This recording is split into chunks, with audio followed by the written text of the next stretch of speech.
ಆತ್ಮೀಯ ಸ್ಪರ್ಧಾರ್ಥಿಗಳೇ ಹಾಗೂ ವಿದ್ಯಾರ್ಥಿಗಳೇ, ಮತ್ತೆ ಎಂದಿನಂತೆ ಸಮಾಜ ವಿಜ್ಞಾನ ತರಗತಿಯನ್ನು ತೆಗೆದುಕೊಂಡು ಬಂದಿದ್ದೇನೆ. ಇವತ್ತು ವಿಶೇಷವಾದ ದಿನ ಇರುವುದರಿಂದ ವಿಶೇಷವಾದ ತರಗತಿಯನ್ನು ತೆಗೆದುಕೊಂಡು ಬಂದಿದ್ದೇನೆ. ಆ ವಿಶೇಷವಾದ ತರಗತಿ ಯಾವುದು ಅಂತ ಕೇಳಿದ್ರೆ, ತಮ್ಮೆಲ್ಲರಿಗೆ ಮೊದಲನೇದಾಗಿ ಮಹಾವೀರ ಜಯಂತಿಯ ಹಾರ್ದಿಕ ಶುಭಾಶಯಗಳನ್ನು ಹೇಳ್ತಾ, ಇವತ್ತು ಮಹಾನುಭಾವ ಮಹಾವೀರನ ಬಗ್ಗೆ ಒಂದಷ್ಟು ವಿಷಯಗಳನ್ನು ತೆಗೆದುಕೊಂಡು ಬಂದಿದ್ದೇನೆ. ಅದು ಮುಂಬರುವ ಪರೀಕ್ಷೆಗಳಲ್ಲಿ ಹೆಲ್ಪ್ಫುಲ್ ಆಗಲಿ ಅಂತೇಳಿ ನಾನು ಬಯಸಿದ್ದೇನೆ. ಸೊ ಹಾಗಾಗಿ ಮಹಾವೀರನ ಒಂದು ಜೀವನ ಚರಿತ್ರೆ, ಜೈನ ಧರ್ಮ, ಮಹಾವೀರ, ವೃಷಭನಾಥ, ಸೊ ಇವೆಲ್ಲ ವಿಚಾರಗಳ ಕುರಿತು ಇವತ್ತು ಮಾತನಾಡಲಿದ್ದೇನೆ. ಸೊ ಹಾಗಾಗಿ ಇವತ್ತಿನ ಆರಂಭದಲ್ಲಿ ಜೈನ ಧರ್ಮದ ಬಗ್ಗೆ ಮಾತಾಡಿ ಮಹಾವೀರನ ಬಗ್ಗೆ ತಿಳಿದುಕೊಳ್ಳೋಣ. ಸೊ ಆರಂಭದಲ್ಲಿ ನಾವು ನೋಡಿದಾಗ ಜೈನ ಧರ್ಮ ಇದು ಭಾರತದಲ್ಲಿ ಸೃಷ್ಟಿಯಾದ ಒಂದು ಧರ್ಮ. ಭಾರತದಲ್ಲಿ ಉತ್ತರ ಭಾರತದ ಗಂಗಾ ನದಿಯ ಅಕ್ಕಪಕ್ಕದಲ್ಲಿ 64 ಧರ್ಮಗಳು ಹುಟ್ಟಿಕೊಂಡು ಅಂತ ಹೇಳಿ ನಾವು ನೋಡ್ತೀವಿ ಇತಿಹಾಸವನ್ನು ನೋಡಿದಾಗ. ಅದರಲ್ಲಿ ಇದು ಒಂದು. ಆದರೆ ಬುದ್ಧನ ಬೌದ್ಧ ಧರ್ಮ, ಮಹಾವೀರನ ಜೈನ ಧರ್ಮ ಮಾತ್ರ ಜಗತ್ತಿಗೆ ಬೆಳಕಾಗಿ, ಜಗತ್ತಿಗೆ ಜ್ಯೋತಿಯಾಗಿ ನಾವು ಇವತ್ತು ನೋಡ್ತೀವಿ. ಅವು ಮಾನವರ ಅಜ್ಞಾನವನ್ನು ಅಳಿಸುವಲ್ಲಿ, ಧರ್ಮದ ದಾರಿಯಲ್ಲಿ ನಡೆಯುವಂತೆ, ಸಮಾನತೆಯನ್ನು ಎತ್ತಿ ಹಿಡಿಯುವಂತೆ, ಜಾತಿ ಸಂಕೋಲೆಗಳನ್ನು ಕಿತ್ತೊಗೆಯುವಂತೆ ಮಾಡಿದಂತಹ 2 ಧರ್ಮಗಳು. ಸೊ ಅವುಗಳಲ್ಲಿ ಒಂದು ಜೈನ ಧರ್ಮ. ಸೊ ನೋಡಿದಾಗ ಒಂದಷ್ಟು ಅಂಶಗಳನ್ನು ನಾನು ಇಲ್ಲಿ ತೆಗೆದುಕೊಂಡು ಬಂದಿದ್ದೇನೆ. ಜೈನ ಧರ್ಮ ಅಂತಂದ್ರೆ ಅತ್ಯಂತ ಪುರಾತನ ಧರ್ಮ. ಕ್ರಿಸ್ತ ಪೂರ್ವ ಕಾಲದಲ್ಲಿ ಹುಟ್ಟಿದಂತ ಒಂದು ಧರ್ಮ ಇದು. ಸೊ ಹಾಗಾಗಿ ಬಹಳ ಪುರಾತನವಾದಂತಹ ಒಂದು ಧರ್ಮ. ಈ ಧರ್ಮದಲ್ಲಿ 24 ತೀರ್ಥಂಕರದಾರೆ. ಎಷ್ಟು ಜನ ಅದಾರ? 24 ತೀರ್ಥಂಕರ. ತೀರ್ಥಂಕರ ಅಂತಂದ್ರೆ ಧರ್ಮಗುರುಗಳು ಅಂತ. ಜೈನ ಧರ್ಮದಲ್ಲಿ ತೀರ್ಥಂಕರ ಅಂತಂದ್ರೆ ಏನಪ್ಪಾ ಅಂತ ಹೇಳಿದ್ರೆ, ಆ ಧರ್ಮದ ಗುರುಗಳಿಗೆ ನಾವು ತೀರ್ಥಂಕರರು ಅಂತೇಳಿ ಕರಿತೀವಿ. ಆ 24 ತೀರ್ಥಂಕರಲ್ಲಿ ಮೊದಲನೆಯವ ವೃಷಭನಾಥ. ಮೊದಲನೇದವ ಯಾರು? ವೃಷಭನಾಥ. ಸೊ ಈತನಿಗೆ ಆದಿನಾಥ ಅಂತೂ ಕರೀತಾರೆ. ಸೊ ಕೊನೆಯವ ಯಾರಪ್ಪ ಅಂತಂದ್ರೆ ಮಹಾವೀರ. ಈತನೇ 24ನೇ ತೀರ್ಥಂಕರ. ಇವನಿಗಿಂತ ಮುಂಚೆ 23ನೇ ತೀರ್ಥಂಕರ ಒಬ್ಬ ಇದ್ದ. ಆತನ ಹೆಸರು ಏನಪ್ಪ ಅಂದ್ರೆ ಪಾರ್ಶ್ವನಾಥ ಅಂತೇಳಿ ನಾವು ನೋಡ್ತೀವಿ. ಈ ಪಾರ್ಶ್ವನಾಥ ಬಹಳ ಉನ್ನತ ವಿಚಾರಗಳನ್ನು ಹೇಳಿದಂತ ಒಬ್ಬ ಜೈನ ಧರ್ಮದ ತೀರ್ಥಂಕರ. ನಂತರ ಪಾರ್ಶ್ವನಾಥನು ಕ್ರಿಸ್ತ ಪೂರ್ವ 8ನೇ ಶತಮಾನದಲ್ಲಿ ಅಶ್ವಸೇನನಾಗಿ ಜನಿಸಿದವನು. ಅಂದ್ರೆ ಇವನಿಗೆ ಏನಪ್ಪಾ ಅಂತಂದ್ರ ಅಶ್ವಸೇನಿಗೆ ಈತ ಜನಿಸಿದ ಅಂತ ನೋಡ್ರಿ. ಸೊ ಈ ಅಶ್ವಸೇನ ಅನ್ನುವಂತ ಒಬ್ಬ ವ್ಯಕ್ತಿಗೆ ಈತ ಏನ್ ಮಾಡ್ತಾನೆ ಜನಿಸ್ತಾನ ಅಂತೇಳಿ ನಾವು ನೋಡ್ತೀವಿ. ಅಂದ್ರೆ ಅಶ್ವಸೇನ ಅನ್ನೋ ಒಬ್ಬ ವ್ಯಕ್ತಿ ಕ್ರಿಸ್ತ ಪೂರ್ವ 8ನೇ ಶತಮಾನದಾಗಿದ್ದ. ಆತನಿಗೆ ಹುಟ್ಟಿದವನೇ ಈ ಪಾರ್ಶ್ವನಾಥ ಅಂತ ನೋಡ್ತೀವಿ. ಈ ಪಾರ್ಶ್ವನಾಥನ ಒಂದು ವಿಚಾರ ಏನಂತಂದ್ರೆ, ಈತ ಭೋಗ ಜೀವನವನ್ನ ಬಿಟ್ಟು, ಸಾಂಸಾರಿಕ ಜೀವನ ಬಿಟ್ಟು, ಸುಖ ಭೋಗಗಳನ್ನ ಬಿಟ್ಟು ತ್ಯಜಿಸಿ ಈತ ಏನ್ ಮಾಡಿದಪ್ಪ ಅಂದ್ರೆ ಸನ್ಯಾಸಿಯಾದ. ಏನಾದ? ಸನ್ಯಾಸತ್ವವನ್ನ ಪಡಿತಾನೆ. ಸನ್ಯಾಸಿಯಾಗಿ ಈತ ಏನ್ ಮಾಡ್ತಾನಪ್ಪ ಅಂತಂದ್ರೆ ಒಂದಷ್ಟು ತತ್ವಗಳನ್ನು ಬೋಧಿಸ್ತಾನೆ. ಈ ನಮ್ಮ ಭಾರತದ ನಾಡಿಗೆ ಒಂದಷ್ಟು ತತ್ವಗಳನ್ನು ಬೋಧಿಸ್ತಾನೆ. ಆ ತತ್ವಗಳು 4. ಒಂದು ಮೊದಲನೇದು ಅಹಿಂಸೆ. ಅಂದ್ರೆ ಹಿಂಸೆ ಮಾಡುವಂಗಿಲ್ಲ, ಅದ ಅಹಿಂಸೆ, ನಾನ್ ವೈಲೆನ್ಸ್ ಅಂತ. ಹಿಂಸೆ ಮಾಡಲಾರಂತ ಒಂದು ಸ್ಥಿತಿ ಇರಬೇಕು ಅಂತ. ಒಟ್ಟೆ ಯಾರು ತೊಂದರೆ ಕೊಡಬಾರದು ಅಂತ ಅಹಿಂಸೆಯನ್ನು ಬೋಧಿಸ್ತಾನ ಪಾರ್ಶ್ವನಾಥ. ಹಿಂಸೆ ಮಾಡದಿರುವುದು. ನಂತರ ಪಾರ್ಶ್ವನಾಥನ ಒಂದು ಬೋಧನೆ ಒಳಗೆ 2ನೇದು ಸತ್ಯ. ಯಾವಾಗಲೂ ಸುಳ್ಳು ಹೇಳದಿರುವುದು ಅಂತ. ಸುಳ್ಳನ್ನು ಹೇಳುವಂಗಿಲ್ಲ ಅಂತ, ಸತ್ಯವನ್ನೇ ಮಾತನಾಡುವುದು ಪಾರ್ಶ್ವನಾಥನ 2ನೇ ಬೋಧನೆ ಅಂತೇಳಿ ನೋಡ್ತೀವಿ. 3ನೇದು ಆಸ್ತೆಯ, ಅಂದ್ರೆ ಕದಿಯದಿರುವುದು, ಕಳ್ತನ ಮಾಡುವಂಗಿಲ್ಲ ಅಂತ. ಆಸ್ತೆ ಅಂತಂದ್ರೆ ಕಳ್ತನ ಮಾಡುವ ಹಾಗಿಲ್ಲ. 4ನೇದು ಅಪರಿಗ್ರಹ, ಆಸ್ತಿ ಹೊಂದದಿರುವುದು. ಆಗಿನ ಕಾಲಕ್ಕ ಈ ಬಹಳ ಮುಖ್ಯವಾಗಿರ್ತಕ್ಕಂಥ ಒಂದು ಅಂಶ ಇದು. ಆಸ್ತಿ ನಮಗೆ ಎಷ್ಟು ಬೇಕಲ್ಲ ಊಟಕ್ಕೆ ಬೇಕಾಗುವಷ್ಟು ನಾವು ಆಹಾರವನ್ನು ಸಂಗ್ರಹಿಸಬೇಕು ಹೊರತು ಅತಿಯಾಗಿ ಆಹಾರ ಸಂಗ್ರಹಣೆ ಮಾಡಿ ನಾವು ಲೋಭಿ ಆಗುವಾಗ, ನಾವು ಅತಿ ಆಸ್ತಿವಂತರಾಗಬಾರ್ದು, ದುರಾಸೆ ಉಳ್ಳವರಾಗಬಾರ್ದು ಅನ್ನುವಂಥ ನಿಟ್ಟಿನೊಳಗ 4ನೇ ಅಪರಿಗ್ರಹ ಅನ್ನುವಂಥ ಒಂದು ಬೋಧನೆಯನ್ನ ಪಾರ್ಶ್ವನಾಥ ಮಾಡ್ತಾನೆ. 5ನೇ ಬೋಧನೆ ಇದು ಮಹಾವೀರನು ಬೋಧಿಸಿದಂತ ಒಂದು ಬೋಧನೆ.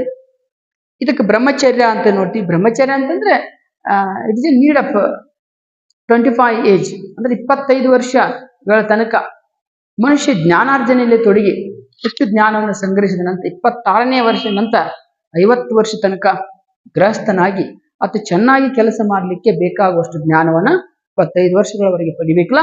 ಆ ಜ್ಞಾನಕ್ಕ ನಾವು ಬ್ರಹ್ಮಚರ್ಯ ಅಂತ ಕರಿತೀವಿ. ಇದು ಬಹಳ ಮುಖ್ಯವಾಗಿರ್ತಕ್ಕಂಥ ಒಂದು ಅಂಶ ಬ್ರಹ್ಮಚರ್ಯ. ಇದನ್ನ ಮಹಾವೀರ ಹೇಳ್ತಾನೆ ಅಂತ ನೋಡ್ತೀವಿ. ಇನ್ನು ನಾವು ಇಷ್ಟೆಲ್ಲಾ ಪಾರ್ಶ್ವನಾಥನ ಒಂದಷ್ಟು ಬೋಧನೆಗಳನ್ನು ನೋಡಿದಾಗ, ಇದಾದ ನಂತರ ಪಾರ್ಶ್ವನಾಥನ 23ನೇ ತೀರ್ಥಂಕರ ಆತ, 24ನೇ ತೀರ್ಥಂಕರಾಗಿರ್ತಕ್ಕಂತಹ ಮಹಾವೀರನ ಬಗ್ಗೆ ನಾವಿವತ್ತು ಮತ್ತೆ ನೋಡ್ಬೇಕು. ಮಹಾವೀರ ಏನ್ ಹೇಳ್ತಾನ ಅಂತಂದ್ರೆ, ಸಾಮಾನ್ಯ ಶಕ ಪೂರ್ವ 599ರಲ್ಲಿ, ಸಾಮಾನ್ಯ ಶಕ 599ರಲ್ಲಿ ಈತ ಹುಟ್ತಾನ.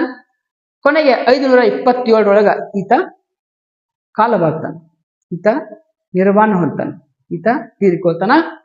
ಸೊ ನೋಡ್ರಿ, ಈತ ಜನನ ಎಲ್ಲಿ ಆಯ್ತು ಹೇಗೆ ಅಂತ ಕೇಳಿದ್ರೆ, ವೈಶಾಲಿಯ ಕುಂಡಲ ಗ್ರಾಮ, ವೈಶಾಲಿಯ ಕುಂಡಲ ಗ್ರಾಮ ಅಂತೇಳಿ ಒಂದು ಸ್ಥಳ, ಅಲ್ಲಿ ಮಹಾವೀರ ಹುಟ್ತಾನ.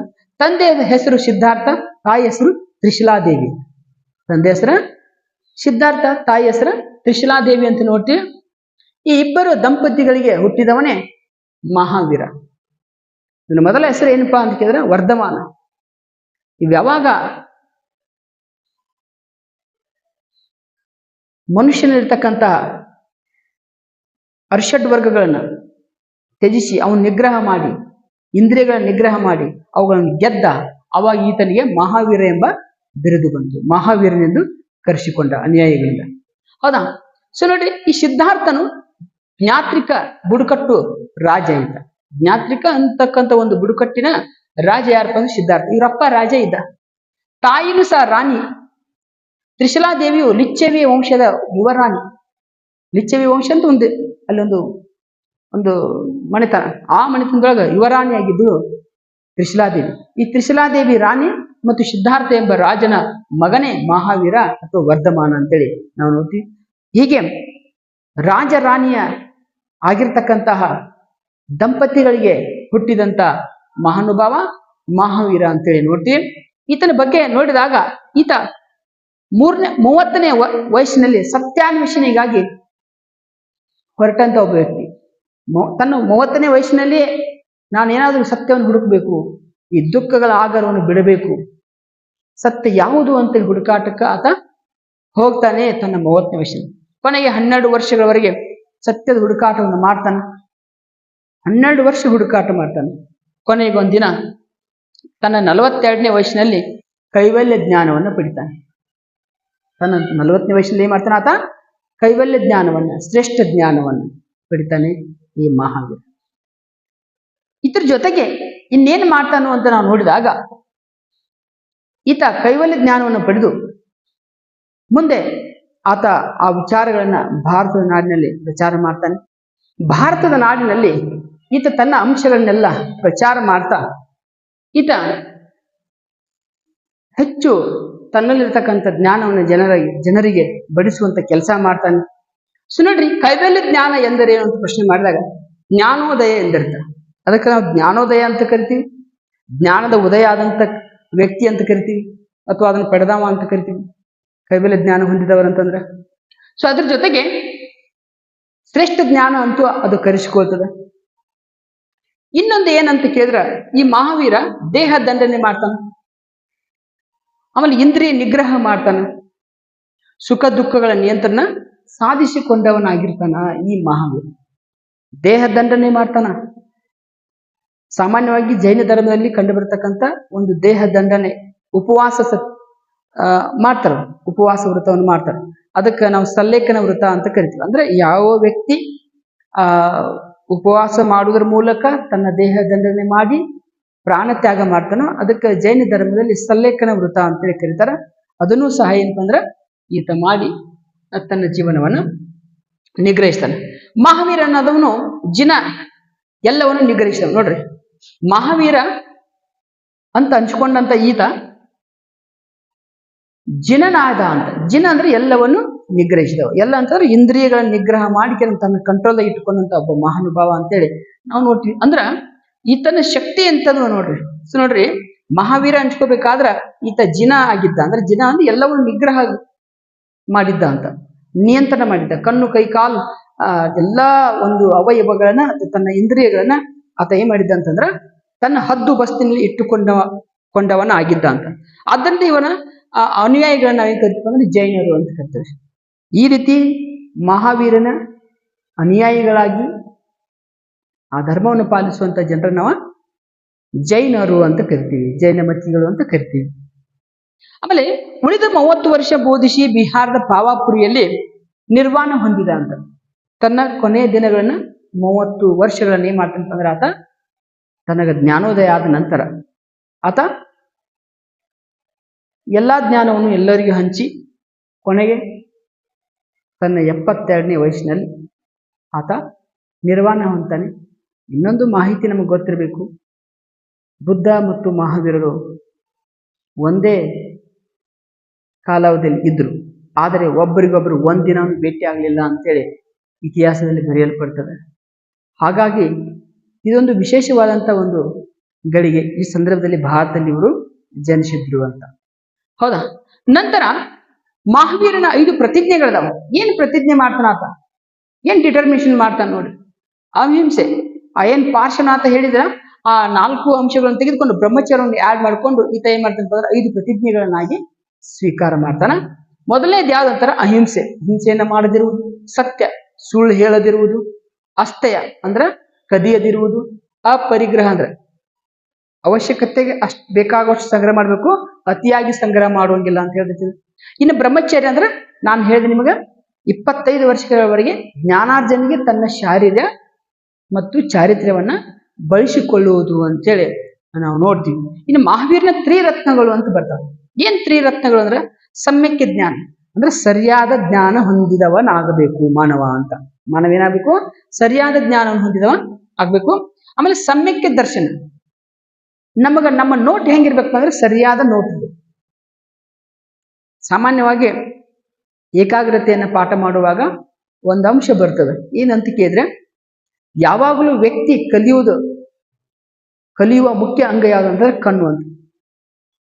ಕಣ್ಣಿನಿಂದ ಮನುಷ್ಯ 80% ಕಲಿತಾ ಇರ್ತಾನಂತ. ಸೊ ಹಾಗಾಗಿ ಈ 80% ಕಲಿಕೆಯನ್ನ ಮಾಡಬಹುದಾದಂತಹ ಒಂದು ಅಂಗ ಕಣ್ಣು. ಕಣ್ಣನ್ನ ನಾವು ಸರಿಯಾಗಿ ಬೆಳೆಸ್ಬೇಕು ಅಂತ. ಅದನ್ನು ಕೆಟ್ಟದಾಗಿ ಬೆಳೆಸಬಾರದು, ಸರಿಯಾದ ನೋಟ ದೃಷ್ಟಿ ಇರಬೇಕು ಅಂತ. ಅದಕ್ಕೆ ಅವರ ಸರಿಯಾದ ಸಮ್ಯಕ್ಕೆ ದರ್ಶನ ಅಂತ ಬೇಕು ಅಂತ. ಆಮೇಲೆ ಸಮ್ಯಕ್ಕೆ ಚಾರಿತ್ರ್ಯ ಅಂತ. ಏನ್ ಸಮ್ಯಕ್ಕೆ ಚಾರಿತ್ರ್ಯ ಅಂದ್ರೆ ಸರಿಯಾದ ಚಾರಿತ್ರ್ಯ ಹೊಂದಿರ್ಬೇಕು, ಚಾರಿತ್ರ್ಯವನ್ನು ಹೊಂದಿರಬೇಕು ಅಂತ. ಗುಡ್ ಕ್ಯಾರೆಕ್ಟರ್ ಅಂತ ಕರೀತಾರಲ್ಲ, ಅದನ್ನ ನಾವು ಹೊಂದಿರ್ಬೇಕು. ಇವು 3 ತ್ರಿರತ್ನಗಳನ್ನ ಮಹಾವೀರನು ಬೋಧಿಸ್ತಾನೆ. 3 ತ್ರಿರತ್ನಗಳು, 5 ಪ್ರತಿಜ್ಞೆಗಳನ್ನ ಮಹಾವೀರ ನಮಗ ಕೊಡುಗೆಯಾಗಿ ಕೊಟ್ಟು ಹೋಗಿದ್ದಾನೆ. ಇವುಗಳನ್ನ ನಾವು ಬಳಸಿಕೊಂಡು ನಮ್ಮ ಜೀವನವನ್ನು ನಾವು ಎತ್ತರಕ್ಕೇರಿಸಬೇಕು ಅಂತ. ಸ್ಕೇಲಿಂಗ್ ಅಪ್ ಅಂತ ಕರೀತಾರೆ, ಹೌದಾ? ಇನ್ನು ಜೈನ ಧರ್ಮದ ಪ್ರಮುಖ ಅಂಶಗಳನ್ನು ಯಾವ ನೋಡಿದಾಗ, ಜೈನ ಧರ್ಮದಲ್ಲಿ ಒಂದಷ್ಟು ಪ್ರಮುಖ ಅಂಶಗಳು ಉಂಟು. ಅವು ಯಾವುವು ಅಂತ ನೋಡಿದಾಗ, ಇವರು ಜೈನರು ಏನ್ ಹೇಳ್ತಾರಪ್ಪ ಅಂದ್ರೆ ಪೂರ್ವ ದೇವರ ಇರುವಿಕೆಯನ್ನು ನಿರಾಕರಿಸುವುದಿಲ್ಲ. ಅಂದ್ರೆ ಪೂರ್ವ ಅಲ್ಲ, ಪೂರ್ಣ. ಅದು ಏನಾಗಬೇಕಂದ್ರೆ ಪೂರ್ಣ ದೇವರ ಇರುವಿಕೆಯನ್ನು ಅವರು ಏನ್ ಮಾಡಂಗಿಲ್ಲ, ಅವ್ರು ನಿರಾಕರಣೆ ಮಾಡಂಗಿಲ್ಲ. ದೇವರ ಇಲ್ಲ ಅಂತ ಹೇಳಂಗಿಲ್ಲ. ಮತ್ತೇನ್ ಮಾಡ್ತಾರೆ ಅದಾನಂತ ಹೇಳ್ತಾರ. ಬಟ್ ಆದ್ರೆ ನಾಸ್ತಿಕವಾದನು ಒಪ್ತದೆ. ನಾಸ್ತಿಕವಾದನು ಇವರ ಒಪ್ಪಿಕೊಳ್ತಾರ ಜೈನರು. ಅಷ್ಟೆಲ್ಲ ಮಹಾವೀರನ ಅನುಯಾಯಿಗಳು ಏನಪ್ಪಾ ಅಂತಂದ್ರೆ ದಿಗಂಬರರು, ಪಾರ್ಶ್ವನಾಥನ ಅನುಯಾಯಿಗಳು ಶ್ವೇತಾಂಬರರು. ಹೌದಾ? ಮಹಾವೀರನ ಅನುಯಾಯಿಗಳನ್ನ ಏನ್ ಕರಿತೀವಿ ಅಂದ್ರ ದಿಗಂಬರರು. ಇದು ಸಾಮಾನ್ಯವಾಗಿ ದಕ್ಷಿಣ ಭಾರತದಲ್ಲಿ ಹೆಚ್ಚು ಕಂಡು ಬರತಕ್ಕಂತ ಒಂದು ಸಮುದಾಯ. ಯಾವುದು? ಮಹಾವೀರನ ಅನುಯಾಯಿಗಳು. ದಿಗಂಬರರು ದಕ್ಷಿಣ ಭಾರತದಲ್ಲಿ ಹೆಚ್ಚು ಕಂಡು ಬರ್ತಾರ. ಶ್ವೇತಾಂಬರರು ಉತ್ತರ ಭಾರತದಲ್ಲಿ ಹೆಚ್ಚು ಕಂಡು ಬರ್ತಾರೆ. ಹೌದಾ? ಉತ್ತರ ಭಾರತದಲ್ಲಿ ಹೆಚ್ಚು ಕಂಡು ಬರ್ತಾರೆ. ಇದನ್ನ ನಾವು ಗಮನಕ್ಕೆ ಇಟ್ಕೋಬೇಕು. ಹಾಗಾಗಿ ಪಾರ್ಶ್ವನಾಥನ ಅನುಯಾಯಿಗಳನ್ನ ನಾವು ಶ್ವೇತಾಂಬರರು ಅಂತ ಕರಿತೀವಿ. ಸಕಲ ಚರಾಚರಗಳಲ್ಲಿ ಆತ್ಮವಿದೆ ಎಂಬ ನಂಬಿಕೆ. ಈ ಜೈನರಿಗೆ ಇನ್ನೊಂದು ನಂಬಿಕೆ ಏನಂತಂದ್ರೆ, ಇವ್ರ ಧರ್ಮದಲ್ಲಿರ್ತಕ್ಕಂಥ ನಂಬಿಕೆ, ಸಕಲ ಚರಾಚರ ಅಂದ್ರೆ ಎಲ್ಲಾ ಜೀವಿಗಳಲ್ಲಿ ಏನಪ್ಪ ಅಂದ್ರೆ ಆತ್ಮವಿದೆ, ಜೀವವಿದೆ ಅಂತೇಳಿ ಅವ್ರು ನಂಬ್ತಾರೆ. ಅದೊಂದು ನಂಬಿಕೆ ಇದೆ. ಆಮೇಲೆ ಧರ್ಮ ಗ್ರಂಥ ಯಾವ್ದಂತ ಕೇಳಿದ್ರೆ 12 ಅಂಗಗಳು ಅಂತ ಬರ್ತವೆ. ಹೌದಾ? ಇದು ಪ್ರಾಕೃತ ಭಾಷೆಯಲ್ಲಿರ್ತಕ್ಕಂಥ ಒಂದು ಜೈನ ಧರ್ಮದ ಗ್ರಂಥ. ಅಂಗಗಳು ಅಂತ ಕರೀತಾರೆ, 12 ಅಂಗಗಳು ಅಂತ ಕರೀತಾರೆ. ಆಮೇಲೆ ಕನ್ನಡದಲ್ಲಿ ಕೆಲವೊಂದಷ್ಟು ಜೈನ ಕವಿಗಳು ಕಂಡು ಬರ್ತಾರ. ಹೌದಾ? ಪಂಪ ಆಗಿರ್ಬೋದು, ಪೊಣ್ಣ ಆಗಿರ್ಬೋದು, ರನ್ನ ಆಗಿರ್ಬೋದು, ಜನ್ನ ಆಗಿರ್ಬೋದು, ಇವರೆಲ್ಲರೂ ಏನಪ್ಪ ಅಂದ್ರೆ ಜೈನ ಮತಿಗಳೇ, ಜೈನ ಕವಿಗಳೇ, ಜೈನ ಲೇಖಕರಿರ್ತಾರೆ. ಸೊ ಇವ್ರು ಬಹಳ ಚೆನ್ನಾಗಿರ್ತಕ್ಕಂಥ ಒಂದಷ್ಟು ಕೃತಿಗಳನ್ನು ಬರೀತಾರೆ. ಪಂಪ ಆದಿಪುರಾಣ ಬರೀತಾನ, ವಿಕ್ರಮಾರ್ಜುನ ವಿಜಯ ಬರೀತಾನ, ರನ್ನ ಗದಾಯುದ್ಧ ಬರೀತಾನ. ಹೌದಾ? ಜನ್ನ ಯಶೋಧರ ಚರಿತ್ರೆ ಬರೀತಾನ. ಹೀಗೆ ಬೇರೆ ಬೇರೆ ಎಲ್ಲಾ ಕೃತಿಗಳನ್ನು ಬರೆದಾಗ ಅವೆಲ್ಲವೂ ಜೈನ ಧರ್ಮದ ವಿಶೇಷತೆಯನ್ನು ಹೇಳ್ತಾ ಮಾನವನಲ್ಲಿರ್ತಕ್ಕಂಥ ಅಜ್ಞಾನವನ್ನು ಹೋಗಲಾಡಿಸುವ ಕೆಲಸಗಳನ್ನು ಈ ಕೃತಿಗಳು ಮಾಡ್ತಾವ. ಹೀಗಾಗಿ ಆರಂಭದಲ್ಲಿ ಕನ್ನಡದ ಎಲ್ಲಾ ಕವಿಗಳು ಜೈನರೇ ಆಗಿದ್ದಾರೆ ಅನ್ನೋದು ಬಹಳ ವಿಶೇಷವಾದಂತಹ ಒಂದು ಅಂಶ ಅಂತೇಳಿ ನಾವು ನೋಡ್ತೀವಿ. ಇವತ್ತು ಮಹಾವೀರನ ಜಯಂತಿಯ ನಿಮಿತ್ತ ನಾನು ವಿಶೇಷವಾದ ಒಂದು ತರಗತಿಯನ್ನು ತೆಗೆದುಕೊಂಡು ಬಂದಿದ್ದೇನೆ. ಈ ತರಗತಿ ನಿಮಗೆ ಮತ್ತು ನಮಗೆ ಹೆಚ್ಚು ಫಲಪ್ರದವಾಗಲಿ ಅಂತೇಳಿ ನಾನು ಬಯಸ್ತೀನಿ. ಹೆಚ್ಚು ನಮಗೆ ಅನುಕೂಲ ಆಗಲಿ, ಮುಂಬರುವ ಪರೀಕ್ಷೆಗಳಲ್ಲಿ ಹೆಚ್ಚು ನಮಗೆ ಅಂಕಗಳಲ್ಲಿ ಸಹಕಾರಿಯಾಗಲಿ ಅಂತ ಹೇಳ್ತಾ ಇವತ್ತಿನ ತರಗತಿಯನ್ನ ಮುಗಿಸ್ತಾ ಇದ್ದೀನಿ. ನಮಸ್ಕಾರ, ಶುಭ ಸಂಜೆ.